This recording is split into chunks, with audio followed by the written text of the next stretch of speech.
Imagine for a second that you are fighting this just brutal, exhausting war for market share. Yeah, the classic corporate grind. Exactly. You're out there every single day, waking up early, matching your competitors move for move. You're just fighting tooth and nail over these tiny fractional percentage points of growth. It's exhausting just thinking about it. Right. And the water around you, metaphorically, is just bloody from all this cutthroat competition. But what if I told you that the absolute best strategy to win is to, well, simply drop your weapons, walk away entirely, and just invent your own battlefield? I mean, it is a profound and honestly almost uncomfortable shift in perspective for most people. For sure. Yeah. Welcome to this deep dive, by the way. Today we are exploring the concepts laid out in the really landmark book, Blue Ocean Strategy: How to Create Uncontested Market Space and Make the Competition Irrelevant. By W. Chan Kim and Renee Mauborgne. Yes, from Harvard Business School Press. And I really want to set the stage here because, this isn't just some abstract pie-in-the-sky management theory that just dreamed up in a faculty lounge somewhere. Far from it, yeah. This framework is built on 15 years of incredibly rigorous historical research. I mean, they studied over 150 strategic business moves across 30 different industries. And that spans all the way back to 1880, right up to the year 2000. Exactly. So this is a massive data set. It really is. And that historical scope is just absolutely crucial to understand before we even begin unpacking the ideas. Why is that?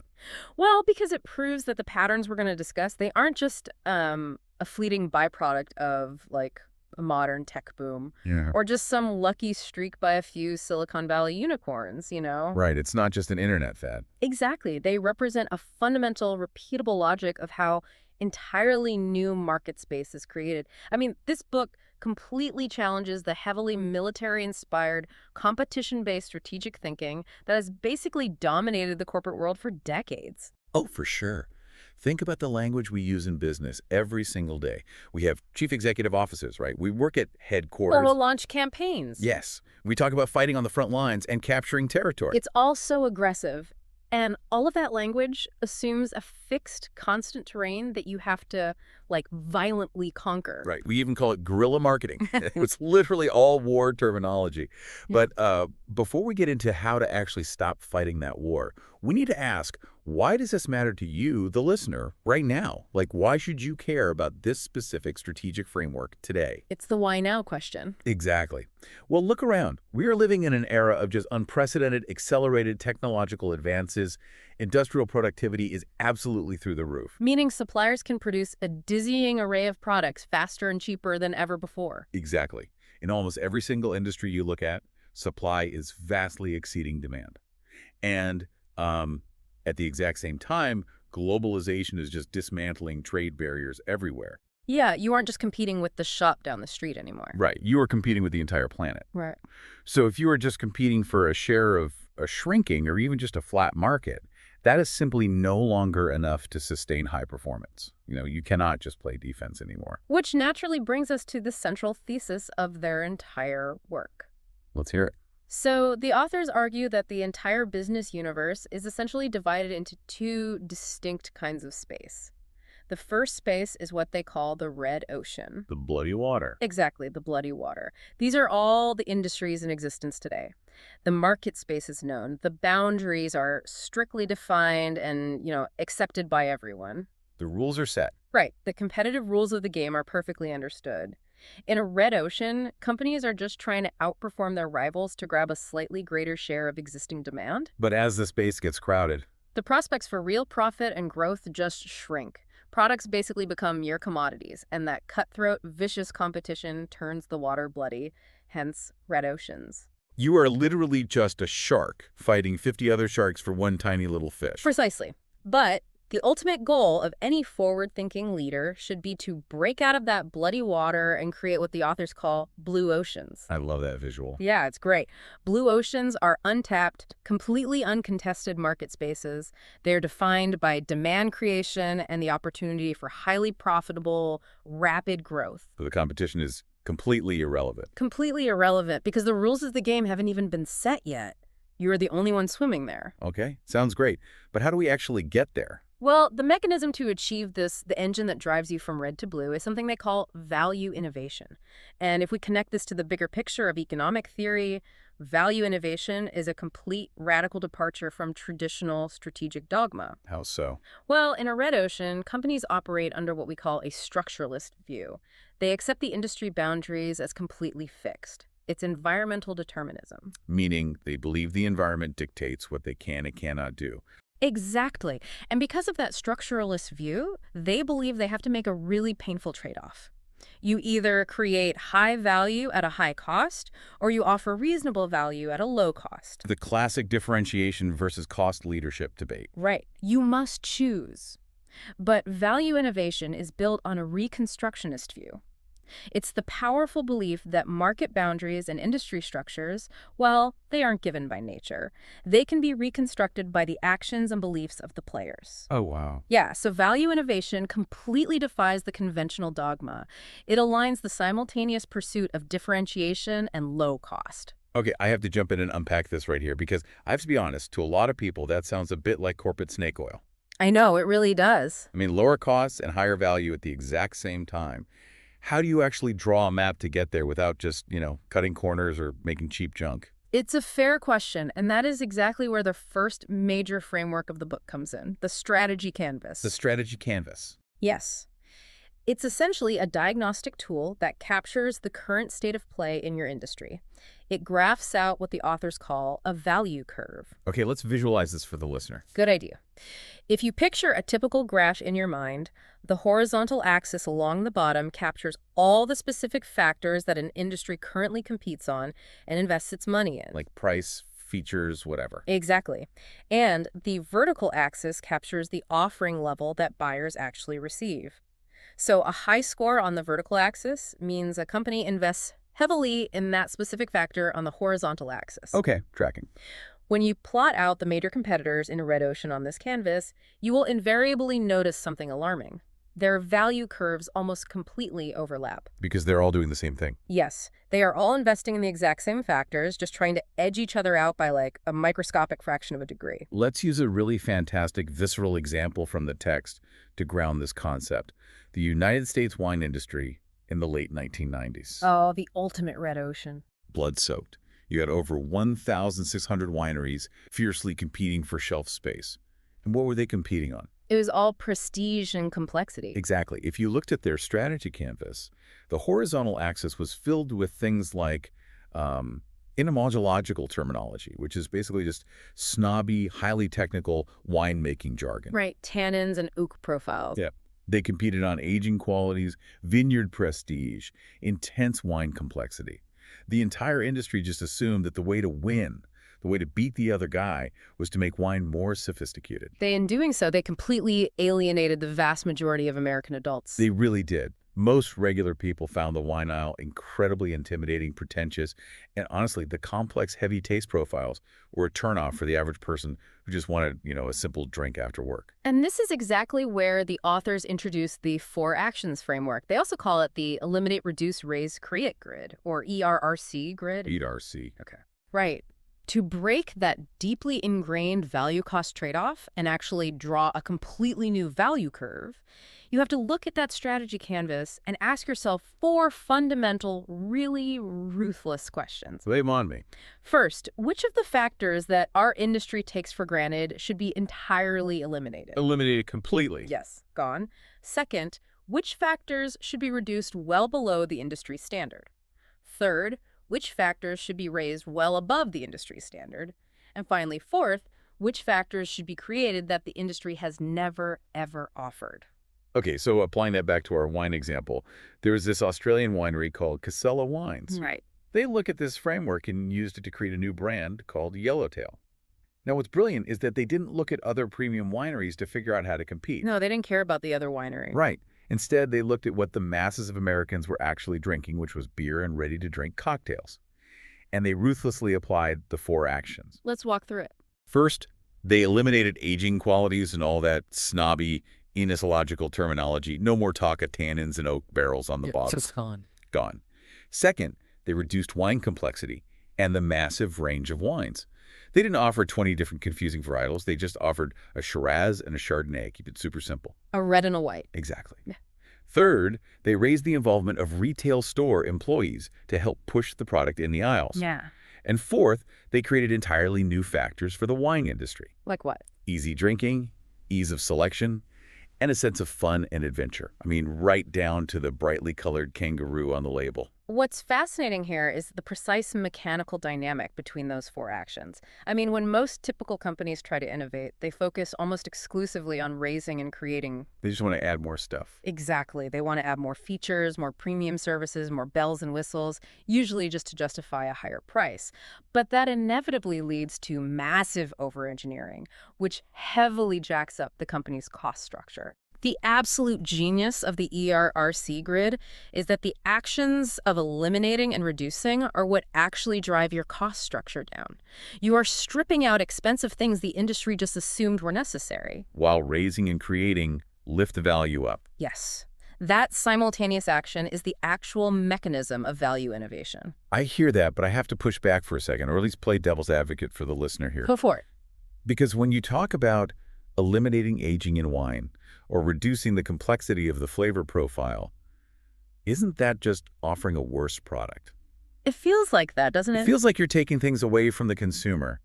How is stripping away quality considered innovation? That is the absolute most common fear executives have when they are first introduced to this framework, but it assumes that the mass consumer actually values all those specific features in the first place. Oh, I see. When an industry competes on the same exact metrics for decades, they end up trapped in an echo chamber. They start overserving the customer with hyper-complex features that don't actually add any practical value to the mass market. Like the wine jargon. Exactly. By cutting the things the industry holds sacred, like complex tannins, but that the mass market actively dislikes or just ignores, you aren't offering a worse product. You are offering a simpler, more highly targeted product. Okay. I think of it like a Swiss Army knife. Oh, that's a good analogy. Right, like a standard classic Swiss Army knife has, what, a blade, a corkscrew, maybe a tiny pair of scissors. It's elegant and highly functional. Very useful. But then you have those giant, bulky novelty ones with 40 different tools, a magnifying glass, a fish scaler, a metal file, a tiny saw. The ones that weigh like 3 pounds. Yes.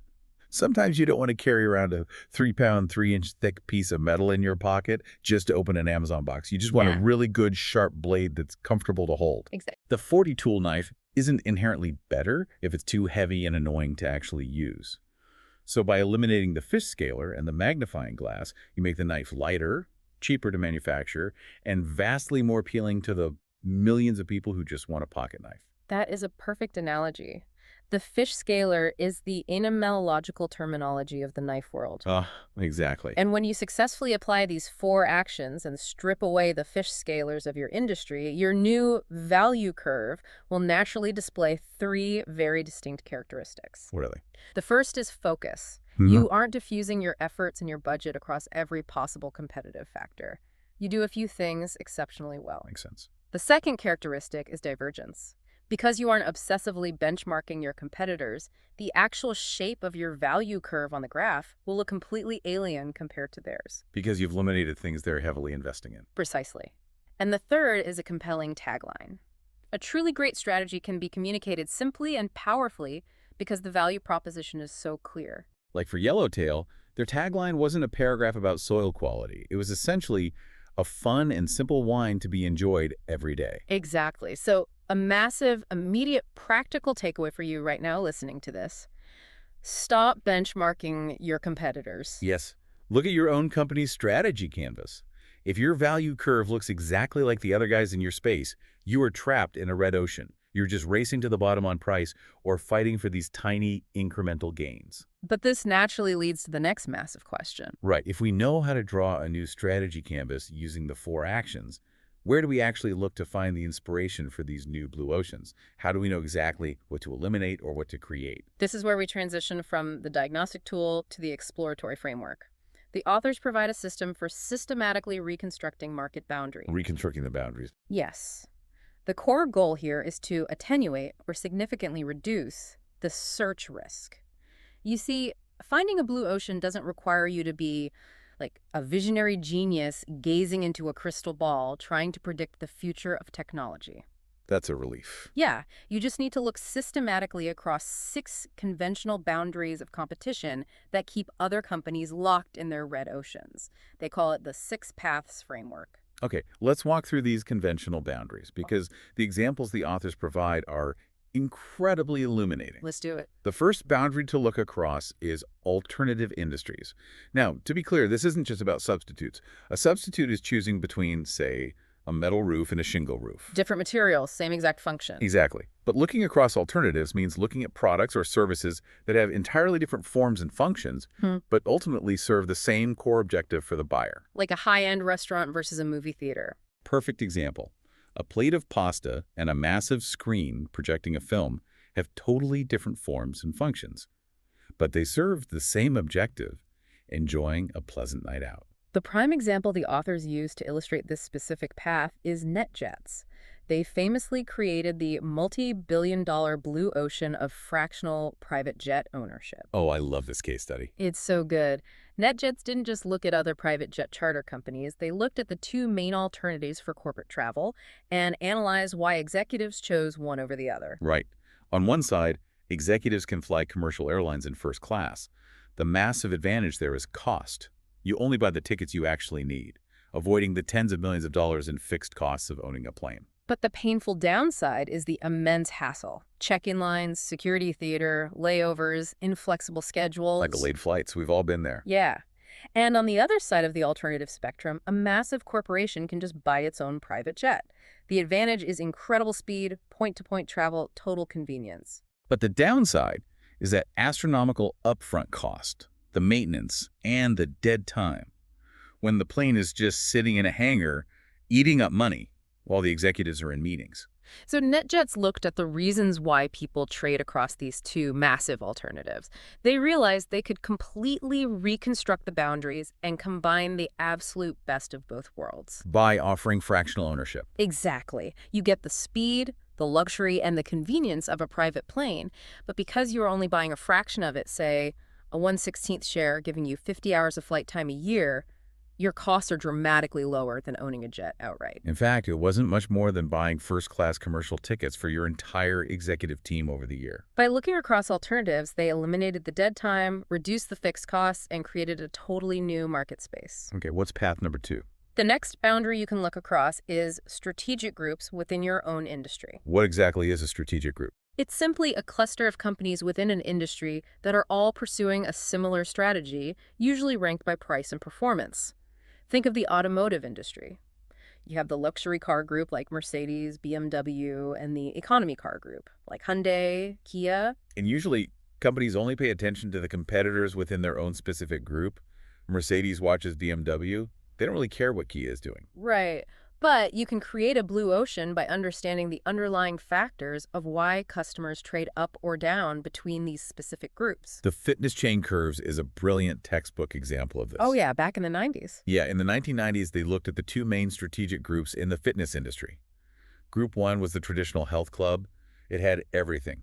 Juice bars, Olympic pools, massive rows of complex equipment, saunas. But it was expensive. Very expensive. It required a long commute, and frankly, it was a highly intimidating environment for a lot of women who didn't want to work out in front of grunting bodybuilders in spandex. Yeah, not appealing to everyone. Right. Group 2 was the home exercise video program. Think, Jane Fonda tapes. It was incredibly cheap and offered total privacy. But the failure rate was massive. Huge, because people lacked the discipline to stick with it alone, and it was just far too easy to get distracted by the laundry or the TV at home. So curves systematically combine the most compelling aspects of both groups while eliminating the rest. They eliminated the expensive pools, the juice bars, the massive locker rooms, which drove their costs down to the floor. And what did they create? They created a space exclusively for women using simple, non-intimidating hydraulic machines arranged in a circle to foster conversation. It offered the discipline and community motivation of a real gym environment, but in a highly supportive, non-judgmental atmosphere. And at a price point much closer to a home exercise program. Exactly. They completely bypassed head-to-head competition with traditional gyms and unlocked a massive market of women who previously hated working out. Okay, so that's strategic groups. What if we shift our focus from the product itself to the people involved in the transaction. Because in many industries, the person who actually pays for the product isn't necessarily the person who uses it. That's path number 3. Looking across buyer groups. You have purchasers, you have actual users, and you have influencers. Typically, an industry converges around targeting just one of those specific groups and totally ignores the rest. That feels like a very common trap. It is. The pharmaceutical industry, for example, historically focused almost entirely on the influencers, the doctors who write the prescriptions. They didn't market to patients, they marketed to physicians. Right, because the doctor's the gatekeeper. Exactly. But Novo Nordisk, the Danish insulin producer, broke out of this highly competitive red ocean by deliberately shifting their focus away from the doctors and directly targeting the users, the diabetic patients themselves. Okay, how did that change their product? Well, historically, insulin was administered with vials and syringes. Because doctors were the target market, the industry competed on what doctors cared about. Yeah. The exact chemical purity of the insulin. But what about the patients? Right. The patients cared about the massive inconvenience, the pain, and the social stigma of having to carry around medical vials and terrifying syringes and having to measure out precise doses in public restrooms. Oh, man, that sounds awful. It was. So Novo Nordisk completely bypassed the traditional medical marketing route and created the Novo pen. The Novo pen. Yeah, it looked exactly like a premium sleek fountain pen, Uh-huh. but it contained an insulin cartridge and a simple click mechanism for easy, discreet, accurate dosing. Wow. So they didn't just invent a new chemical, they completely transformed the industry landscape by changing their target audience from the clinical influencer to the human user. Yeah. They solved the patient's actual anxiety. Exactly. Now, path 4 is a really fascinating boundary to cross, Right. looking at complementary offerings. Right, because very few products or services are used in a complete vacuum. Exactly. A movie theater requires a babysitter and parking. But companies usually only focus strictly on the bounds of their specific product. Untapped value is incredibly often hidden in what happens right before, during, or after your product is used. I find the example from the book for this so clever. Philips Electronics and the British tea kettle industry. Oh, this is a great one. The tea kettle market in the UK was totally flat. Everyone had one, they lasted forever, and profit margins were just razor thin. Companies were fighting over like the shape of the handle or the color of the metal. Just tiny incremental design tweaks. Right. But Philips realized that the biggest problem for British tea drinkers wasn't the kettle itself. It was the complementary product, the actual tap water. Which they had no control over. Exactly. In Britain, the tap water has a massive amount of limescale. When you boil it, that limescale flakes off and ends up swimming around in your freshly brewed cup of tea. It's cloudy and gross. Yeah, nobody wants chewy tea. No. So instead of wasting millions redesigning the heating element of the kettle, Philips just added a tiny, incredibly simple wire mesh filter to the mouth of the kettle to capture the limescale as the water poured out. Boom. It's so simple. It's brilliant. The entire industry was kick-started back to life because suddenly every single household in Britain wanted a filtered kettle. They solved the complementary problem. That requires such a keen observational eye. Okay, path 5. Let's look at the functional versus emotional appeal of an industry. Functional versus emotional. Right. Over time, industries tend to become either highly functional, competing purely on price and utility, or highly emotional, competing on feelings, status, and aesthetics. Okay, so how do you cross that? If you find yourself trapped in a purely functional industry, adding a heavy dose of emotion can instantly create a blue ocean.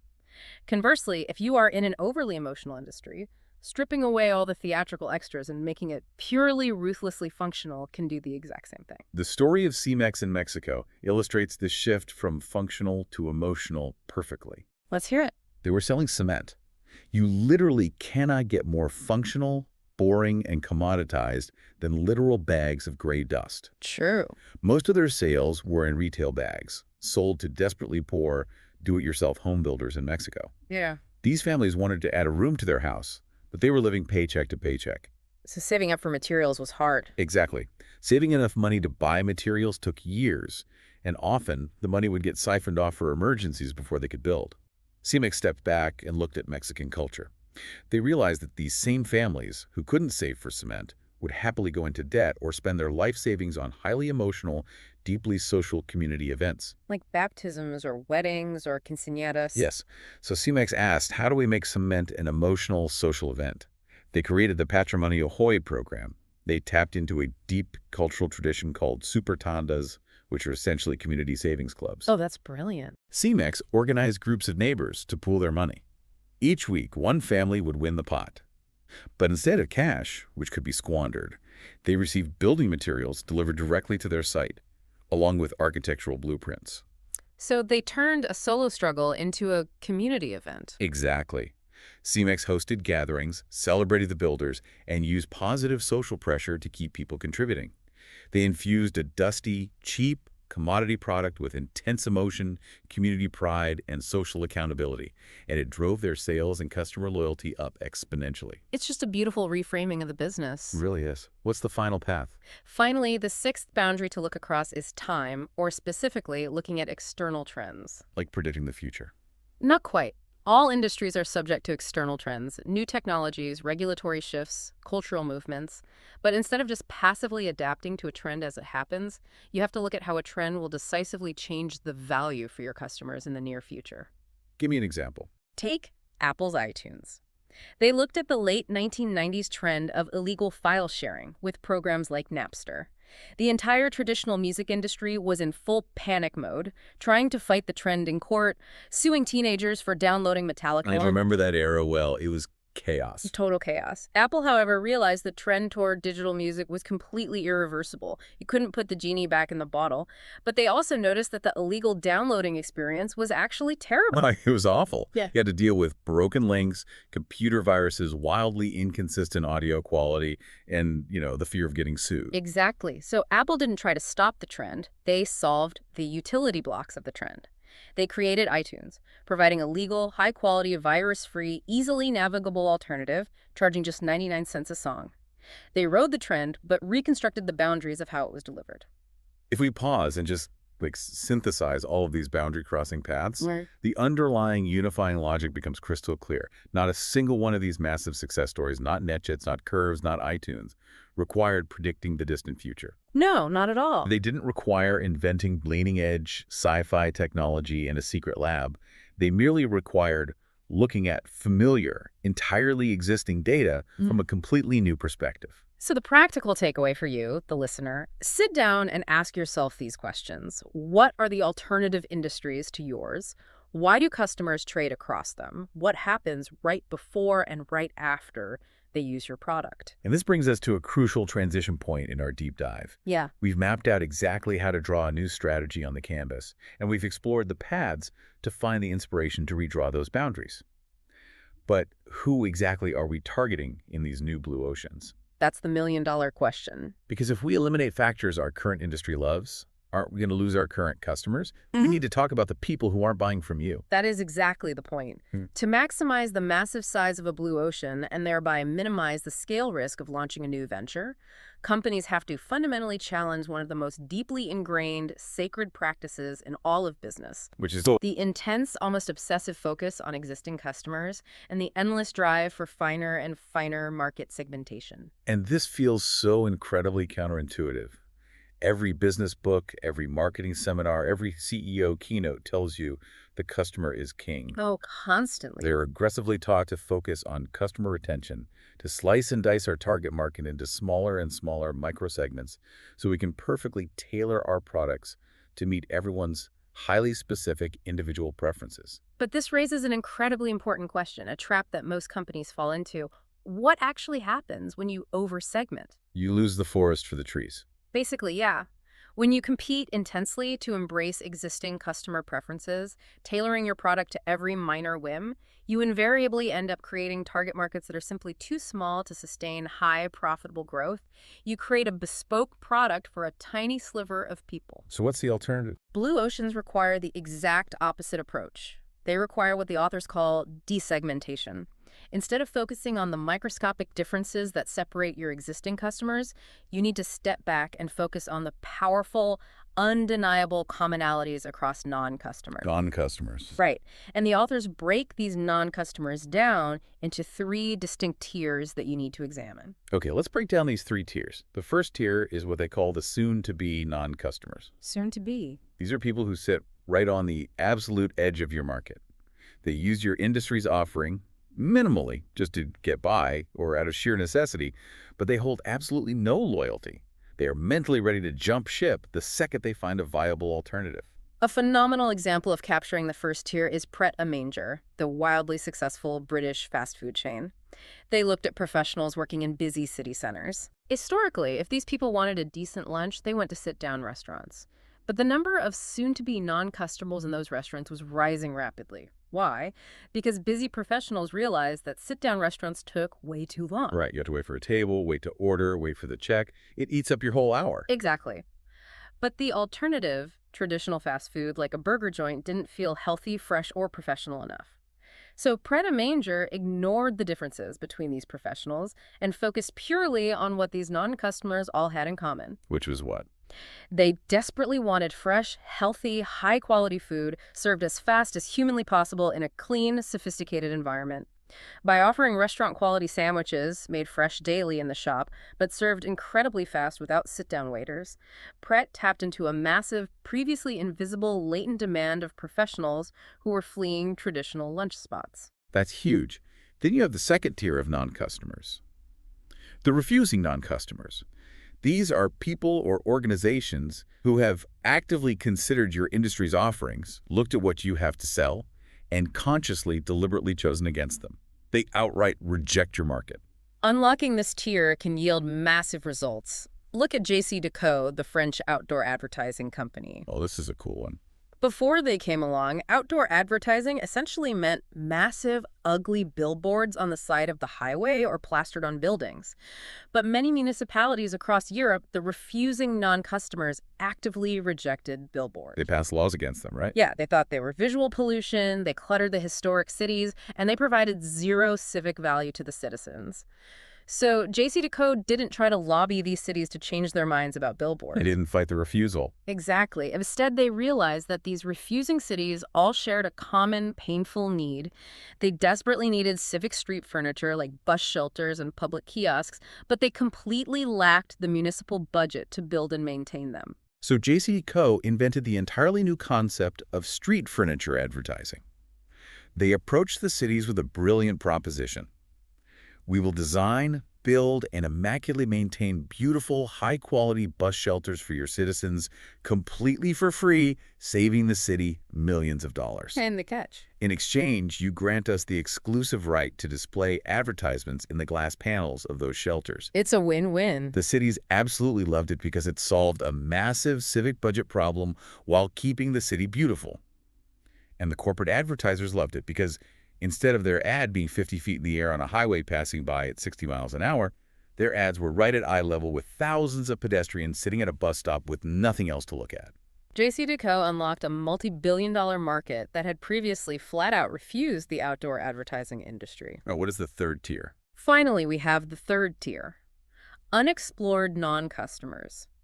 These are people in markets so incredibly distant from yours that no one in your entire industry has ever even considered targeting them as potential buyers.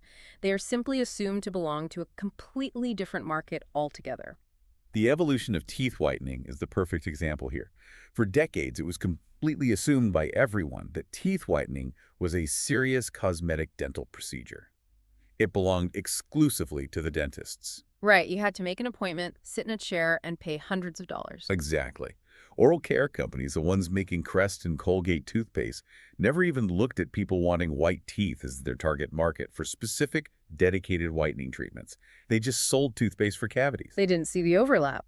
But when they finally looked at that unexplored third tier, they realized they could deliver safe, high-quality, low-cost whitening solutions like white strips right to the consumer's home via the pharmacy aisle. They bypassed the dentist entirely. They didn't steal customers from dentists. They created a market out of millions of people who wanted whiter teeth, but would never have paid for a dental procedure. The market absolutely exploded. The core practical takeaway from understanding these three tiers is crucial. Stop hyper-focusing on what makes your current customers different from each other. Right. Look for the key, fundamental reasons why non-customers refuse or ignore your industry. Focus on the powerful commonalities in their responses. If you can aggregate those commonalities into a single compelling offering, you will unlock an ocean of latent demand that just dwarfs your current market. Okay, let's take a breath and look at where we are. We found our ocean by looking across alternative boundaries. We found a massive untapped audience by targeting the commonalities of non-customers. But here's the brutal reality check. Right. How do you ensure this brilliant, innovative idea actually makes money? Just because people want a product doesn't mean the business model behind it actually works. And this is where so many innovators fail. Which brings us to the next vital concept, getting the strategic sequence right. The sequence. Yes, this is how you systematically address and eliminate business model risk. You cannot build a blue ocean strategy in an arbitrary order.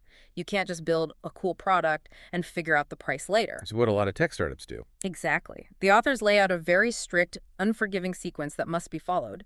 Buyer utility, then price, then cost, and finally, adoption. Let's start with the first hurdle, utility. Is there exceptional utility in your idea? And to figure this out, you use what they call the buyer utility map, which forces you to look at the entire buyer experience cycle. Which includes what?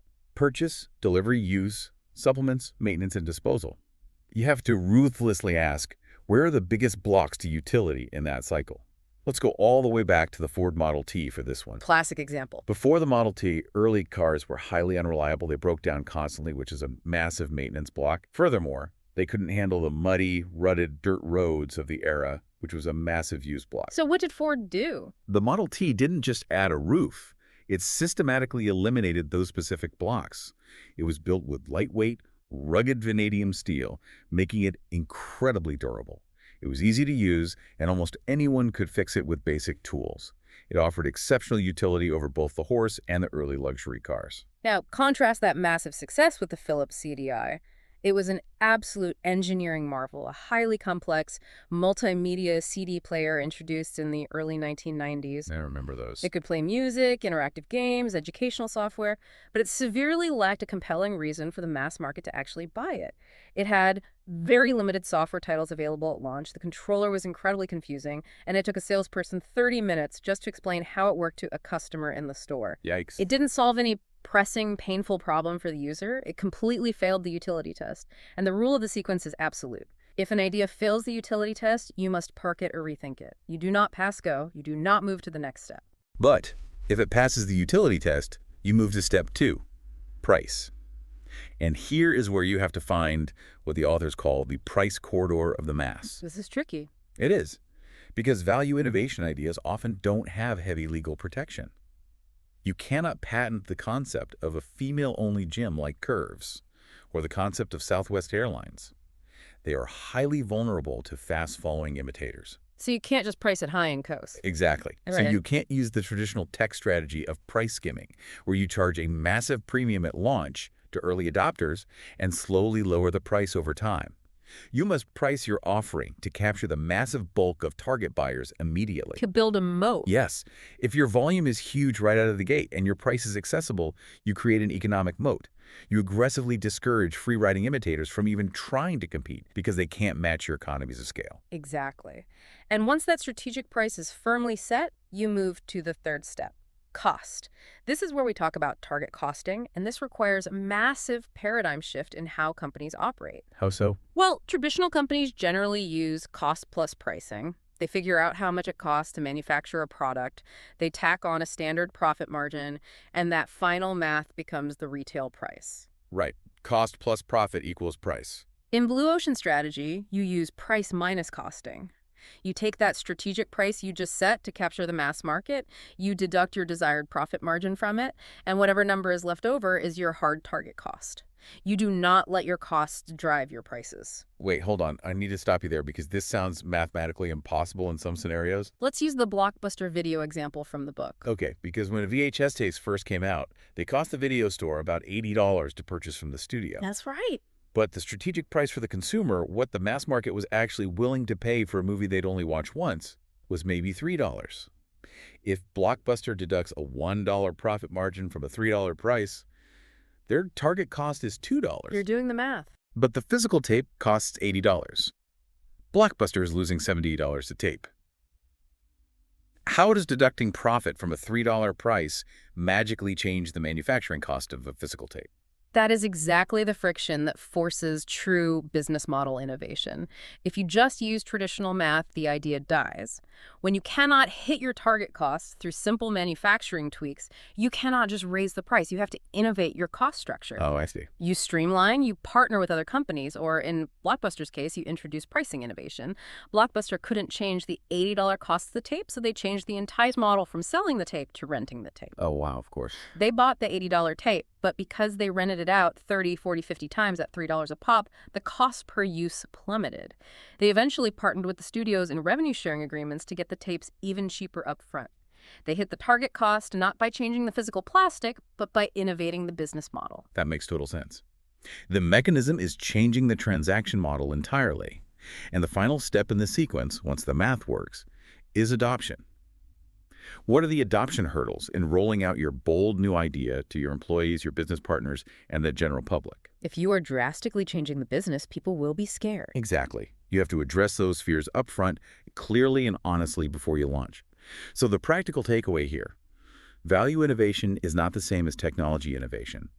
A brilliant, futuristic piece of tech that doesn't pass the utility and price test is just a museum piece, not a blue ocean.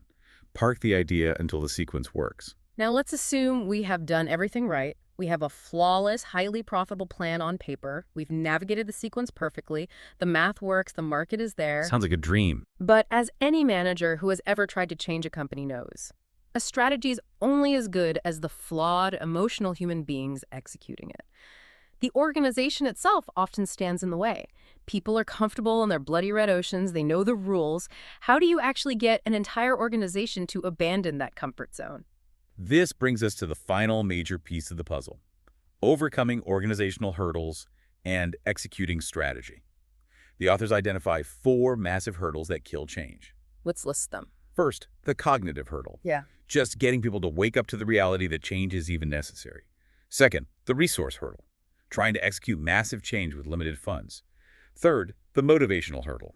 Dealing with exhausted, unmotivated staff. And fourth, the political hurdle.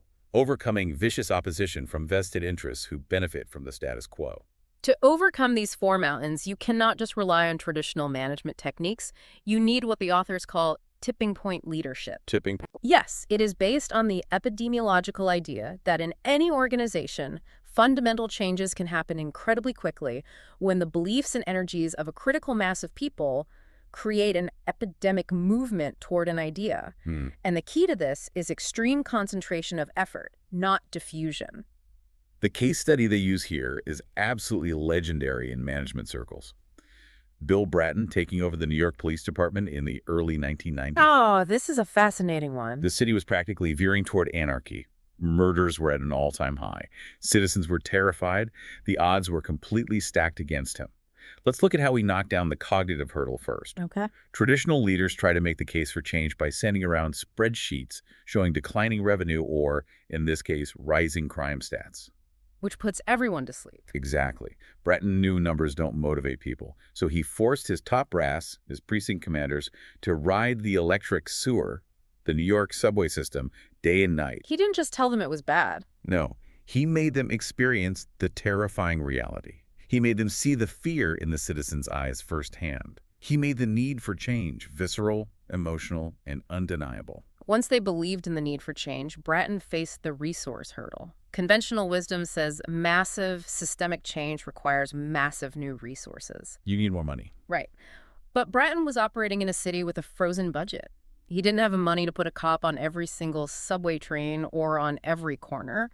Instead of fighting for more money, he ruthlessly redistributed his existing resources to the hot spots. The hot spots. He analyzed the data and found that the vast majority of crimes were being committed by an incredibly small fraction of people, and these criminals often started their day by simply jumping the subway turnstiles to get around the city. Wait, let me pause here because this is where the mechanism is so brilliant. He took cops off general patrol and flooded the subway turnstiles with plainclothes officers just to catch kids skipping $1.50 fare. Critics thought he was crazy. Yeah. Why would focusing on a petty, victimless crime like fare evasion lower the murder rate? It's all about the underlying mechanism of the criminal element. When Bratton's officers arrested these turnstile jumpers and processed them, they made a stunning discovery. What was it? A massive percentage of the people jumping the turnstiles were either carrying illegal, unregistered handguns, or they had outstanding warrants for violent crimes. Oh, wow. By aggressively enforcing the turnstiles, Bratton created a massive dragnet. He was catching violent criminals and confiscating weapons before they could commit a major crime that day.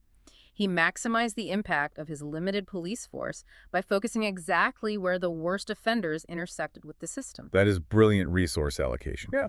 Then he faced the motivational hurdle. How do you get 36,000 tired, cynical beat cops moving in the same direction? How did he do it? Bratton used a fishbowl management style. He brought his precinct commanders together for bi-weekly, highly intense strategy meetings. Everyone's performance, their crime stats, their specific strategies were transparently reviewed in front of all their peers. Well, that sounds stressful. It created an intense environment where high achievers were publicly recognized and celebrated, and underperformers were painfully exposed.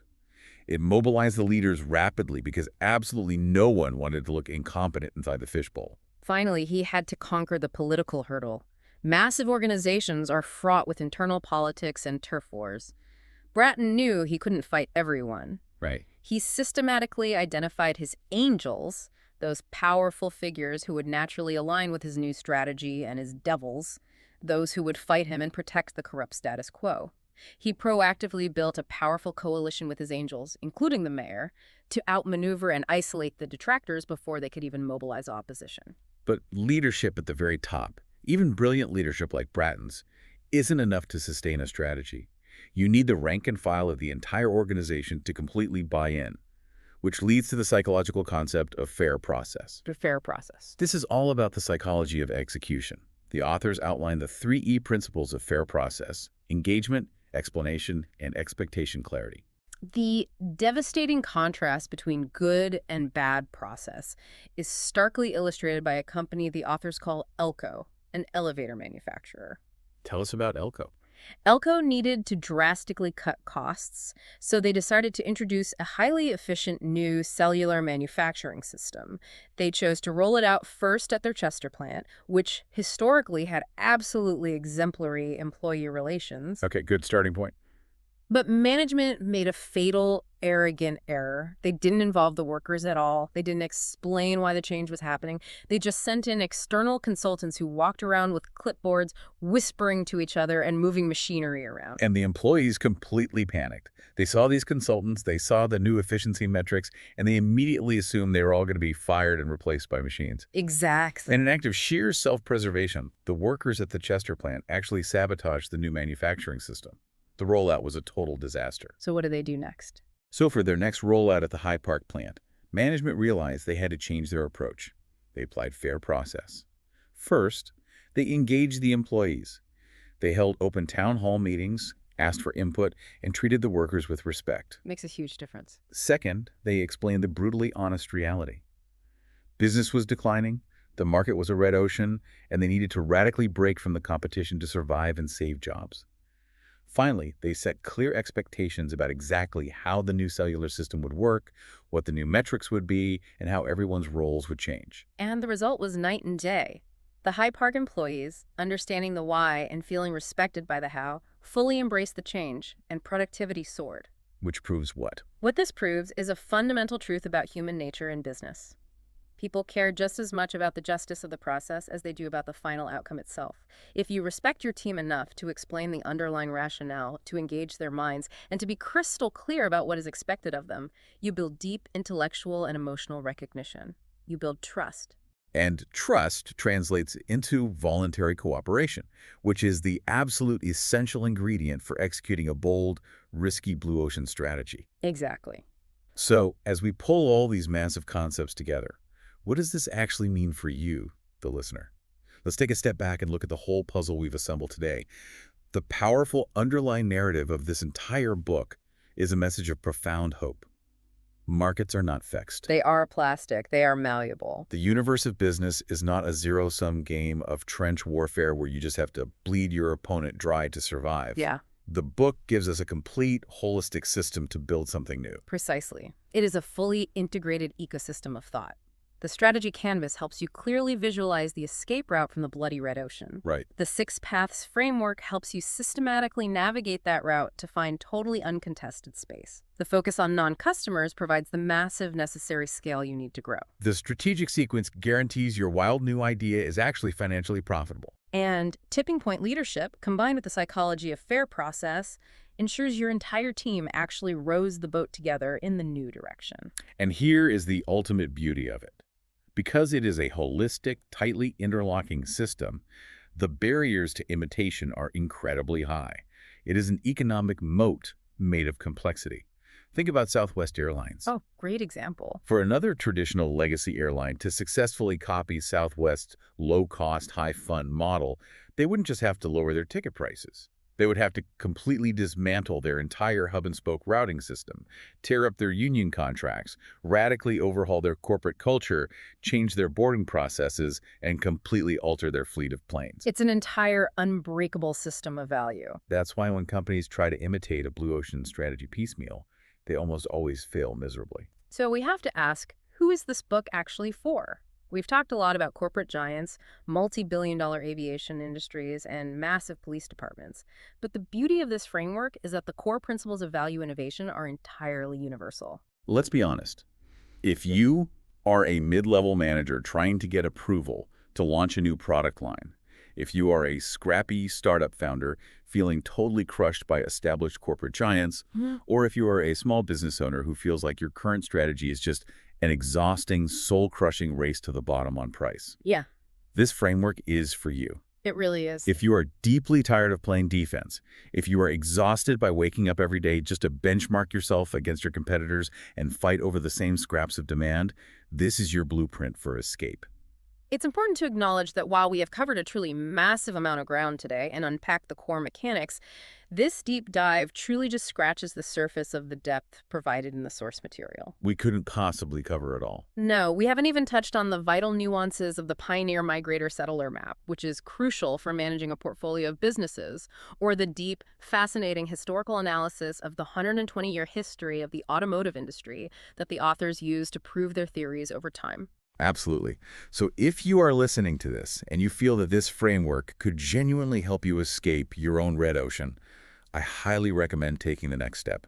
There's a complete unabridged audio available of the book. It's fantastic. It is several hours long, covering every single chapter in deep, granular detail, with extensive case studies, historical data, and highly actionable takeaways for each section. It is the natural next step for the insanely curious learner who wants to master this methodology. Check the link in the description if you want to go deeper. It truly is an investment in completely rewiring your strategic worldview. Once you see the world in terms of blue oceans, you can't unsee it. I completely agree.